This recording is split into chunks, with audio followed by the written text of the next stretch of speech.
Kier Starmer's visit to Ukraine was meant to be a carefully staged PR opportunity, a moment to flaunt his supposed leadership on the global stage. However, what unfolded was a political disaster that shattered his carefully crafted image. Upon his arrival in Kiev, escorted by prominent European leaders like French President Macron, German Chancellor MS, and Poland's Donald Tusk, Starmer was greeted not by admiration, but by a sea of chanting protesters. The chants, far from being directed at Putin, were aimed squarely at hate at him. This was meant to be his grand moment, marching alongside Europe's elite to showcase Western unity. Instead, the Ukrainian crowd saw through him. He wasn't a hero, but a fraud. As chants erupted across Independence Square, witnesses reported that Starmer was visibly rattled, furious even, demanding why the area hadn't been cleared beforehand. His meltdown was evident as he barked at aides and security, unable to handle the public backlash. This wasn't just a minor protest. The crowd was made up of Ukrainians, exactly the people Starmer claimed to stand in solidarity with. Starmer's actions on the international stage do not align with his record back home. While he played the role of a peace broker abroad, he had long pandered to the far-left faction of his party, even remaining silent as Labour MPs undermined Ukraine's right to self-defense. Just months ago, he faced criticism for dragging his feet on military aid to Ukraine, dithering as the country suffered. Now, after former President Trump called for a 30-day ceasefire, Starmer scrambled to insert himself into the narrative, attempting to seize some more moral high ground he hadn't earned. The Ukrainian people weren't fooled by his sudden turn toward moral righteousness. Starmer's hollow gestures were met with rejection, not admiration. Even Ukrainian President Zelensky appeared uncomfortable with Starmer's attempt to position himself as a peacemaker. Meanwhile, Macron and MS seemed more concerned with their own performances, while Starmer's moment of supposed leadership crumbled in real time. Starmer had hoped to capitalize on Trump's ceasefire call, ride the media wave, and return home with headlines praising his global diplomacy. But when the Ukrainian crowd turned hostile, his facade cracked. The truth is, Starmer is not a leader. He's a follower, a man desperate to please everyone, yet standing for nothing. Whether it's echoing Trump's calls for peace, trailing behind Zelensky's diplomatic moves, or waving a flag without knowing what it represents, Starmer is not charting a course. He's clinging to the coattails of those with real influence. Even Starmer's cheerleading for a ceasefire was mocked.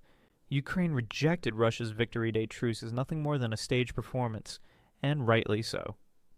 While Putin claimed a ceasefire, his forces continued attacking.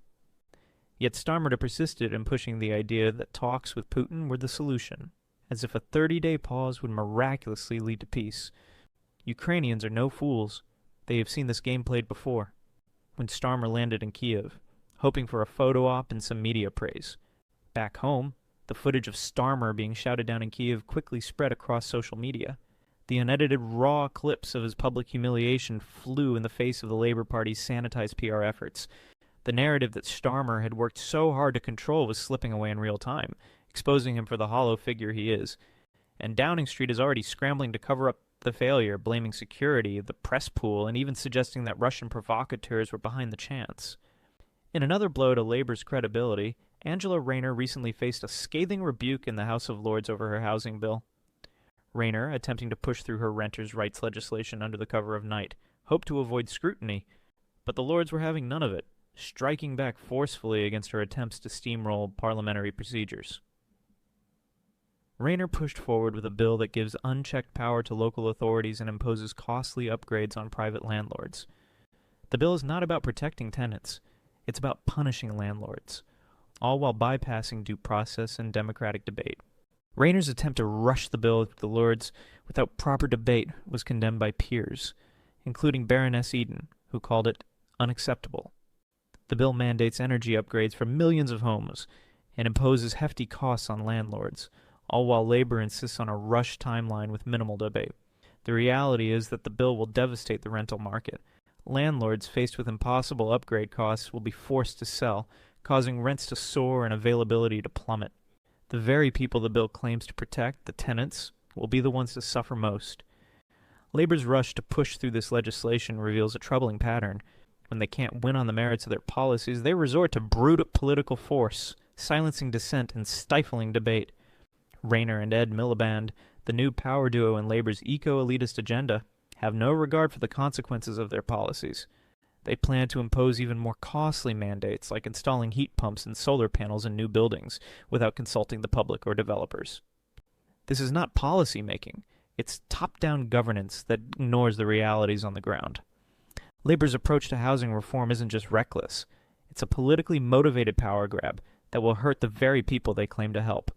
The narrative they're trying to control is unraveling, and both Starmer and Rayner are struggling to keep the public from seeing them for what they really are. Politicians more interested in grandstanding than in delivering real solutions.